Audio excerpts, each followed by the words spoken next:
তো প্রত্যেকটা বাচ্চার যেটা সবার থেকে বেশি দরকারি, যে বাচ্চা একটু বেশি হাইপার অ্যাক্টিভ তাদের জন্য সবচেয়ে বেশি তাদেরকে এমন কিছু গেম দেবেন না যেখানে প্রচন্ডভাবে লাইটিং হয়, খুব বেশি লাইটিং হয়, খুব বেশি জার্কিং হয়, এরকম গেমগুলো দেবেন না, এরকম গেম খেলতেও দেবেন না। সেটা মোবাইলে হোক, সেটা বাইরে হোক, যেভাবেই হোক। বাইরে যদি কেউ গেমিংয়ে ভর্তি করান আউটডোর গেম, তাহলে নর্মালি ফুটবল অবশ্যই ভালো, ক্রিকেট অবশ্যই ভালো, কিন্তু দেখবেন যাতে সেটা যদি চেস হয় বা সেটা যদি হালকা কোনো এক্সারসাইজ হয়, জিমন্যাস্টিক হয়, যোগা হয়, এগুলোতে ভর্তি করার জন্য যারা বেশি হাইপার তাদের জন্য। আমাদের নিউট্রিশনে একটা ছোট ফর্মুলা আছে, সেটা হচ্ছে জিএফ, সিএফ এবং এসএফ। জিএফ মানে হচ্ছে গ্লুটেন ফ্রি। গ্লুটেন ফ্রি মানে, গ্লুটেন ফ্রি বলতে ময়দা জাতীয় কোনো খাবার ওদের দেওয়া যাবে না। বিশেষ করে যারা একটু অটিস্টিক রয়েছে, যারা এডিএইচডি শিকার, যাদের হাইপার অ্যাক্টিভ, যাদের অ্যাটেনশন ডেফিসিট রয়েছে, তাদের ময়দা জাতীয় খাবার অর্থাৎ জিএফ গ্লুটেন ফ্রি খাবার দিতে হবে। ময়দা জাতীয় কোনো খাবার, সেটা বাড়িতে হোক বাইরে হোক, এরকম কোনো খাবার দেওয়া যাবে না। যতটা সম্ভব এটাকে অ্যাভয়েড করতে হবে। নিজেরা অ্যাভয়েড করবে, তাহলে বাচ্চারা অ্যাভয়েড করবে। দ্বিতীয় হচ্ছে সিএফ। সিএফ মানে দুরকম হতে পারে। একটা ক্যাসিন ফ্রি মানে ডেয়ারি প্রোডাক্ট। ডেয়ারি প্রোডাক্ট মানে নর্মাল যে আমরা বাজার থেকে নর্মাল যে প্যাকেট দুধ হয়, ঠিক আছে, ঠিক আছে, কিন্তু সেগুলো যদি কোনো সাপ্লিমেন্ট হয়, সাপ্লিমেন্ট দেওয়া যাবে না। সেটা ডাক্তারের সঙ্গে আপনারা কথা বলে নেবেন। অনেকেই নর্মাল দুধ খেতে চায় না বলে, বা আপনারা ভাবেন নর্মাল দুধের থেকে সাপ্লিমেন্ট যেগুলো স্যাটেলাইট ফর্মে আসে, যেগুলো ন্যাম ফর্মে আসে, সেগুলো দেওয়া যাবে না। আর এগুলো দেখুন, এগুলো প্রত্যেকটা বাচ্চার ক্ষেত্রে প্রযোজ্য, কিন্তু বিশেষ করে যে বাচ্চারা একটু বেশি চঞ্চল, বেশি অমনোযোগী, তাদের জন্য বিশেষ করে। তো ক্যাফিন ফ্রি অথবা ক্যাফিন ফ্রি, ক্যাফিন বলতে বিশেষ কিছু চকলেটে ক্যাফিনের মাত্রা থাকে। আপনারা যখন চকলেট কিনবেন, উল্টে নেবেন, সেখানে ক্যাফিনের কিছু ইয়ে দেওয়া থাকে, সুগারের পরিমাণ কত, ক্যাফিনের পরিমাণ কত। ক্যাফিন ফ্রি, যদি দেখেন ক্যাফিন নেই, সেই চকলেট দেবেন। ক্যাফিন ফ্রি বা ক্যাসিন ফ্রি, বোঝা গেল? ক্যাসিন মানে ডেয়ারি প্রোডাক্ট, ক্যাফিন মানে আপনারা বুঝতেই পেরেছেন। এবং দ্বিতীয় হচ্ছে সুগার, এসএফ, সুগার ফ্রি। কোনো রকমের চিনি বেশি দেওয়া যাবে না, নর্মাল চিনি তো নাই। ক্যাডবেরি, চকলেট যতটা কম, আপনারা যদি বাড়িতে সবচেয়ে ভালো হয় যদি জাগেরি চালু করতে পারেন তো বেটার, অথবা মধু, হানি যদি অর্গ্যানিক হয় তাহলে বেটার। তো সুগার ফ্রি বা সয়া ফ্রি। সয়া বলতে আমি সয়াবিন বলছি না, সয়া বলতে সয়া সস বা বাইরের চাইনিজ খাবার।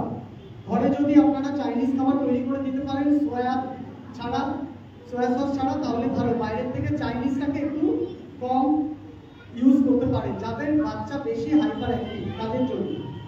তো এই একটা ফর্মুলা আছে, জিএফ, সিএফ এবং এসএফ। এছাড়া কি তাহলে কি খাবেন?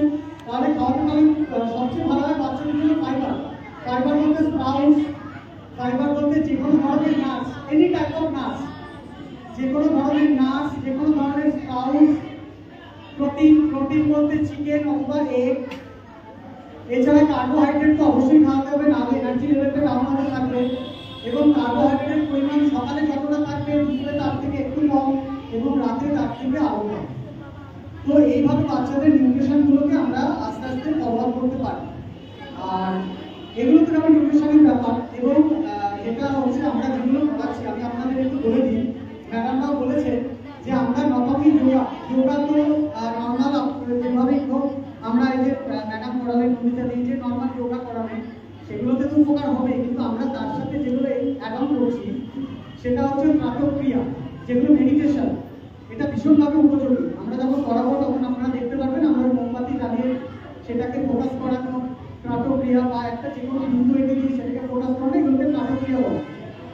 এগুলোর উপর ফোকাস করবো। আমরা বিভিন্ন প্রপস দিয়ে, বিভিন্ন ট্রেনিং প্রপস দিয়ে বাচ্চাদেরকে কিছু এক্সারসাইজ করাবো, যাতে তাদের ব্রেনের অ্যাক্টিভিটিটা অনেকটা বৃদ্ধি পায়।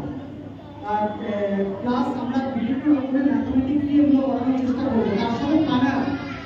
হোয়াই প্রাণায়াম এই কারণেই করাতে হবে, যাতে আমাদের শরীরে অক্সিজেনের পরিমাণটা নর্মালি যেরকম আমরা বাচ্চারা নর্মালি যেরকম নিঃশ্বাস নেন, তার থেকে একটু এক্সট্রা নিলে বাচ্চাদের মধ্যে ব্রেন পাওয়ারটা ডেভেলপ হবে, বাচ্চাদের ম্যাচুরিটি বাড়বে, বাচ্চাদের অ্যাটেনশন ডেফিসিয়েন্ট যাদের আছে তাদের জন্য প্রাণায়ামটা যত ব্রিদিং ব্রিদ আউট করবো আমাদের অ্যাটেনশন লেভেলটা বাড়বে, শুধু বাচ্চাদের না বড়দেরও। অনেক বয়স্কদের এই প্রবলেমটা হয়, হঠাৎ করে মেমোরি লসের ব্যাপারটা চলে আসে, তো সেক্ষেত্রে প্রাণায়ামটা সবচেয়ে বেশি জরুরি। তো আমরা এইভাবে বেশ কিছু এক্সারসাইজ ফর্ম আমরা ইন্ট্রোডিউস করছি। আমরা চেষ্টা করব ওদের মতো করে আমরা শেখানো, ওদের মতো হয়ে আমাদের শেখানো, নর্মাল শেখানো নয় যে আমি এটা করলাম তুমি এটা করো, না করতে পারলে আমি বসে রইলাম তুমি বসে থাকো। আমরা চেষ্টা করবো যাতে ওদের যতটা সম্ভব গেম করিয়ে এগিয়ে।